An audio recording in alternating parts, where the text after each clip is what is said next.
Hello दोस्तों, आप लोग कैसे हैं? उम्मीद रखते हैं कि आप लोग अच्छे होंगे। आज का अपना जो टॉपिक है वो है ब्लड, जिसको हिंदी में रक्त कहते हैं। ब्लड के बारे में आज पढ़ेंगे हम लोग, और कुछ इम्पोर्टेंट क्वेश्चन भी ब्लड से पूछे जाते हैं। कोई भी वनडे एग्ज़ाम हो, कोई भी एग्ज़ाम हो, तो उसमें ज़रूर ब्लड से एक आध क्वेश्चन तो रहते ही हैं, एक दो क्वेश्चन तो रहते ही हैं। तो आज अपना जो टॉपिक है वो ब्लड पे ही है। ब्लड के कंपोजिशन के बारे में पढ़ेंगे, और थोड़ा ब्लड है क्या उसके बारे में पढ़ेंगे। देखते हैं, स्टार्ट करते हैं। इस जो ब्लड होता है, हमारे अंदर जो ब्लड है, ब्लड का क्या महत्व है, ब्लड का क्या कंपोजिशन है, ब्लड का कार्य क्या है, ब्लड क्या करता है, उसके बारे में पढ़ेंगे। लेकिन इसके पहले जनरल फीचर हम पढ़ते हैं ब्लड का।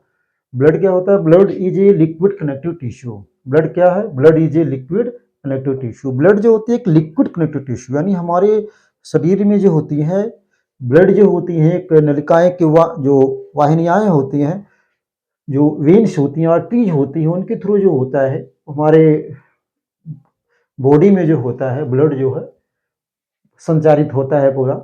और इसको हम बोलते हैं हिंदी में, माने तरल संयोजी ऊतक बोलते हैं इसको हम, liquid connective tissue.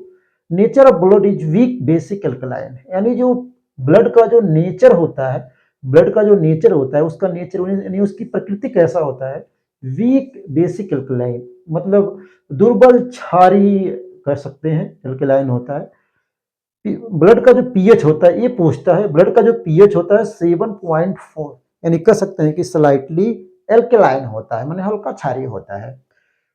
Formation of blood in bone marrow, हम अगर जो ब्लड के फॉर्मेशन की बात करते हैं तो ब्लड का फॉर्मेशन पूछा जाता है कहाँ होता है? बोन मैरो में, याद रखना, इन एडल्ट में। नहीं, ब्लड का जो फॉर्मेशन होता है बोन मैरो में होता है, कहाँ पे? एडल्ट में होता है, याद रखना। Formation of blood in liver में कहाँ पे होता है? किसमें, किस स्टेज? एम्ब्रियो स्टेज, यानी जब मानव जब भ्रूण अवस्था में रहता है तो उस दौरान जो होती है ब्लड का फॉर्मेशन लीवर में होता है, ये चीज याद रखना in human being. Study of blood is called haematology, ये पूछता है एग्जामों में।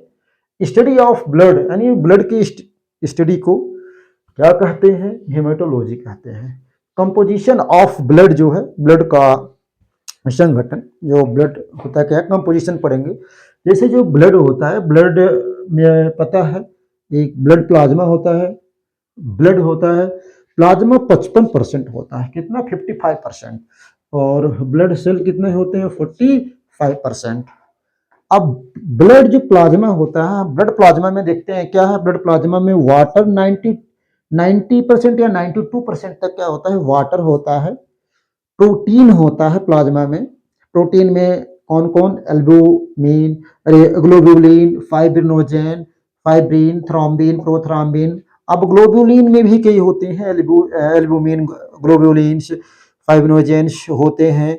ग्लोबुलिन में भी alpha globulin, beta globulin, gamma globulin, delta globulin, ये सब और भी इसके प्रकार हैं, ये इसी में पाए जाते हैं, प्रोटीन में ही आते हैं, प्लाज्मा में पाए जाते हैं।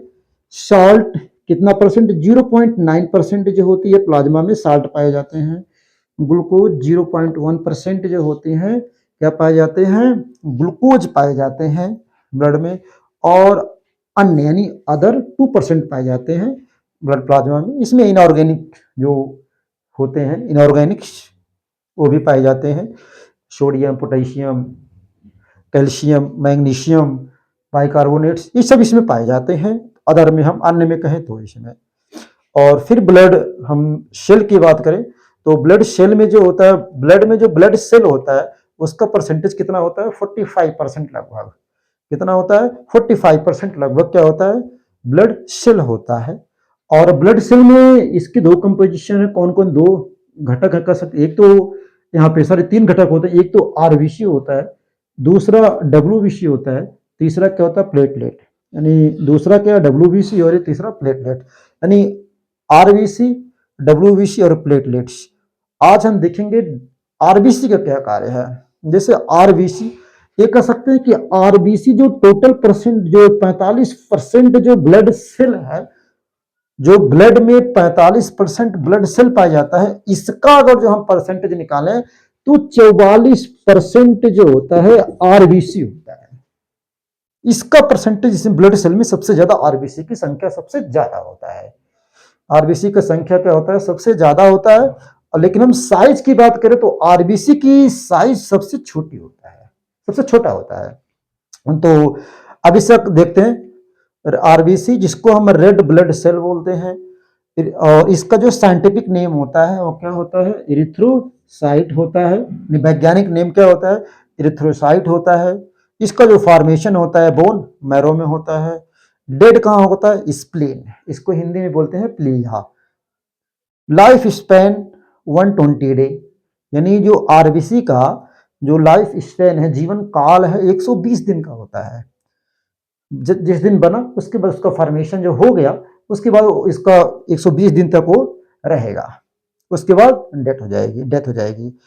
हीमोग्लोबिन प्रोटीन, आरबीसी में एक प्रोटीन पाई जाती है जो बहुत महत्वपूर्ण प्रोटीन होती है।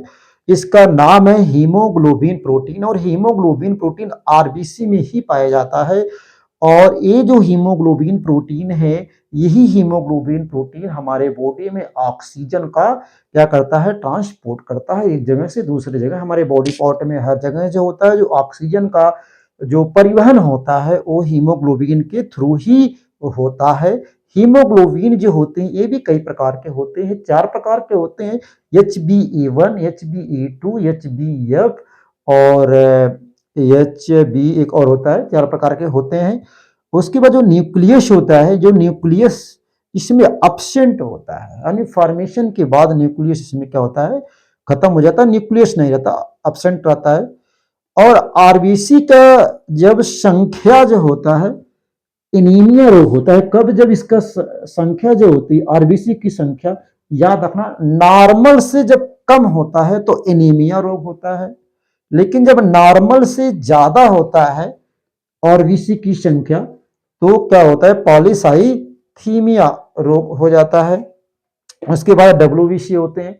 डब्ल्यूबीसी जो होती हैं ये 5 प्रकार के होते हैं। कौन, न्यूट्रोफिल, इस्नोफिल, बेसोफिल, मोनोसाइट और लिम्फोसाइट। इनके बारे में हम एक एक इसके सेल के बारे में, हम इसका कार्य, फंक्शन सब कुछ जानेंगे। लेकिन नेक्स्ट क्लास में हम जानेंगे इसके बारे में कि डब्ल्यूबीसी जो होती हैं ये 5 प्रकार के होते हैं, इनकी कार्य क्या होता है, इनका साइज क्या है, इनकी संख्या क्या है, इसके बारे में कल जानेंगे। और इसके बाद प्लेटलेट्स, प्लेटलेट्स क्या होते हैं, प्लेटलेट्स के बारे में भी हम कल जानेंगे। तो आज का अपना जो इम्पोर्टेंट था इसके बारे में बताया, एक नॉर्मल के बारे में बताया और यहाँ पर बताया। तो छोटा सा क्लास था। थैंक यू, धन्यवाद सभी लोगों को, थैंक यू।